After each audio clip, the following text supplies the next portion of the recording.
10টা টাকা নিলাম। কানে কথা যায় না নাকি? শুনেছি। কেন নিলাম? শুধুবে না? শুধিয়েছি কখনো? আমি যদি 10টা টাকা উড়িয়ে দিই? দেবে?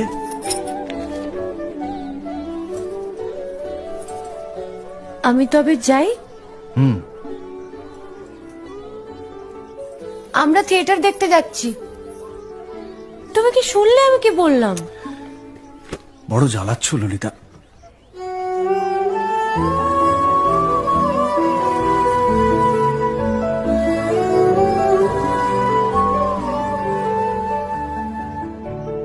কি হয়েছে? আমরা সবাই থিয়েটার দেখতে যাচ্ছি। আমরা বলতে? আমি, কালী, চারু। চারুকে চেনো? ওই যে পাড়ার মোড়ের বাড়ির আমার বন্ধুর ব্রাহ্মবাড়ি। হ্যাঁ, ওই চারু, চারুর মা আর ওর মামা।